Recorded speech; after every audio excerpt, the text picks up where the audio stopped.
Nah, teman-teman, apa sih arti dari belajar? Belajar adalah perubahan perilaku yang secara konsisten dibentuk melalui pengalaman. Nah, kita akan masuk dalam teori-teori dalam belajar. Yang pertama, teori belajar behavioristik. Menurut teori belajar behavioristik, belajar adalah perubahan perilaku karena interaksi antara stimulus dengan respon. Dengan kata lain, belajar merupakan bentuk perubahan yang dialami oleh siswa dalam hal kemampuannya untuk berperilaku dengan cara yang baru.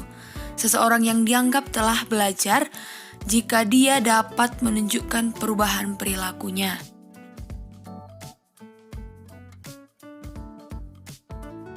Nah, teman-teman, dari pemaparan yang tadi dapat kita simpulkan bahwa inti teori belajar behavioristik yaitu A. Belajar adalah perubahan tingkah laku. B. Seseorang dianggap telah belajar jika menunjukkan perubahan tingkah laku. C. Pentingnya masukan atau input yang berupa stimulus dan keluaran yang berupa respon. D. Sesuatu yang terjadi di antara stimulus dan respon tidak dianggap penting sebab tidak bisa diukur dan diamati. E. Yang bisa diamati dan diukur hanya stimulus dan respon. F. Penguatan atau faktor penting dalam belajar. Nah, di sini ada contoh pengaplikasian dari pembelajaran. Aktivitas mimetik yang menuntut siswa untuk mengungkapkan kembali pengetahuan yang sudah dipelajari. Nah, yang kedua, teori belajar kognitif. Teori ini mengatakan bahwa belajar tidak hanya melibatkan hubungan antara stimulus dan respon, melainkan perilaku seseorang ditentukan oleh persepsi dan pemahaman tentang situasi yang berhubungan dengan tujuan pembelajaran. Teori ini menyatakan bahwa belajar adalah proses internal yang mencakup ingatan, pengolahan informasi, emosi, dan aspek psikologi lainnya.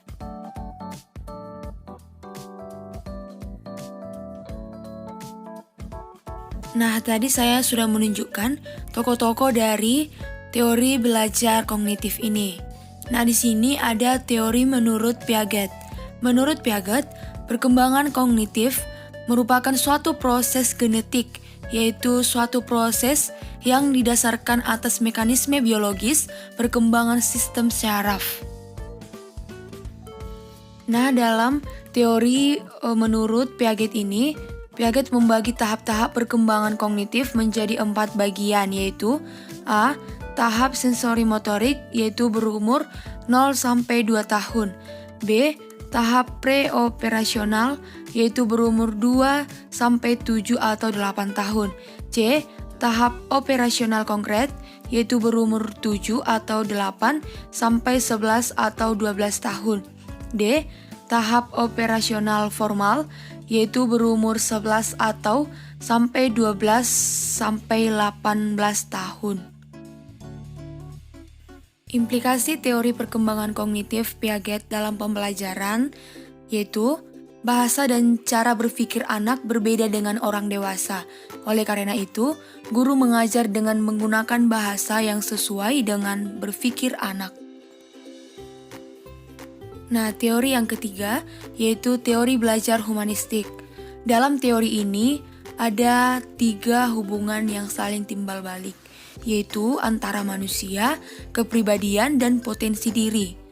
Humanisme adalah teori belajar yang lebih melihat pada sisi perkembangan kepribadian manusia. Pendekatan ini melihat kejadian, yaitu bagaimana manusia membangun dirinya untuk melakukan hal-hal yang positif atau dalam potensi dirinya.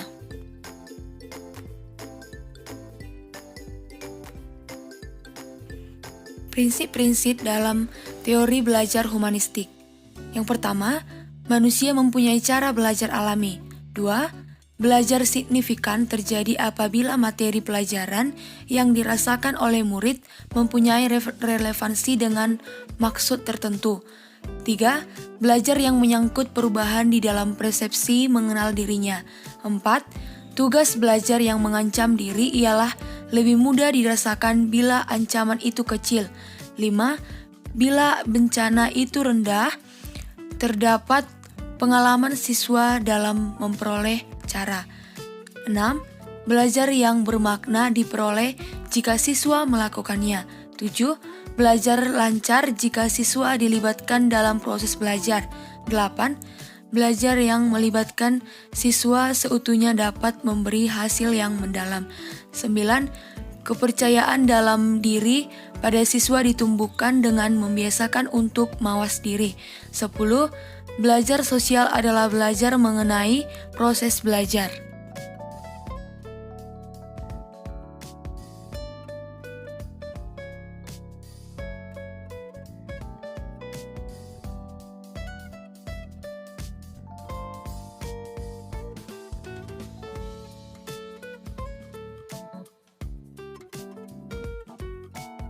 Nah, bagaimana implikasi dalam teori belajar humanistik?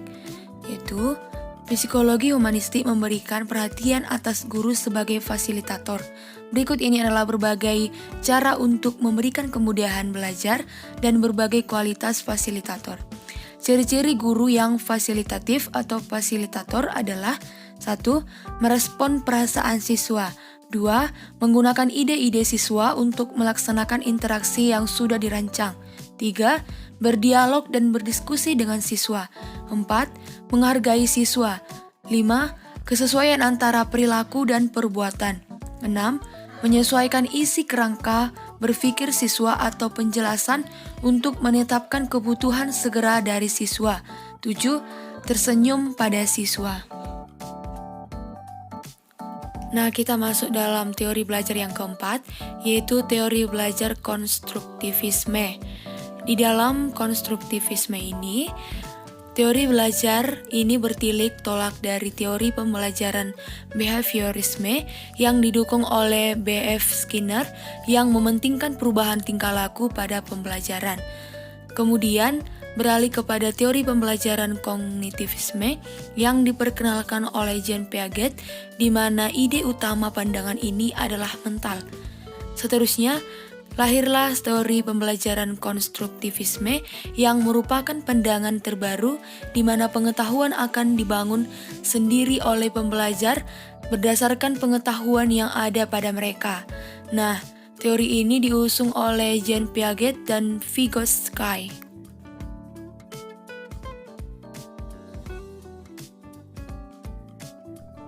Di dalam perspektif konstruktivisme ini mempunyai pemahaman tentang belajar yang lebih menekankan kepada proses daripada hasil.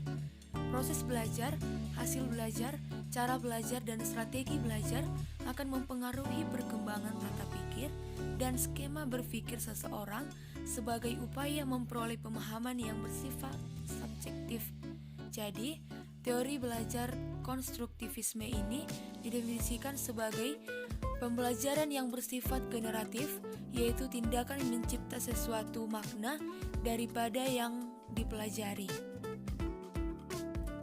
Dari pemaparan saya yang tadi, maka dapat disimpulkan bahwa konsep teori belajar konstruktivisme ini mempunyai interpretasi perwujudan yang beragam. Belajar merupakan proses aktif untuk mengkonstruksi pengetahuan dan bukan proses menerima pengetahuan. Proses pembelajaran yang terjadi lebih dimaksudkan untuk membantu atau mendukung proses belajar, bahkan bukan sekedar untuk menyampaikan pengetahuan. Nah, bagaimana implikasi dalam teori belajar konstruktivisme ini? Yang pertama, mendorong kemandirian dan inisiatif siswa dalam belajar. 2. Guru mengajukan pertanyaan terbuka dan memberikan kesempatan kepada siswa untuk merespon. 3. Mendorong siswa berpikir secara tingkat tinggi. 4. Siswa terlibat secara aktif dalam dialog atau diskusi dengan guru dan siswa lainnya. 5. Siswa terlibat dalam pengalaman yang menentang dan mendorong terjadinya diskusi. 6. Guru memberikan data mentah, sumber-sumber utama, dan materi-materi interaktif.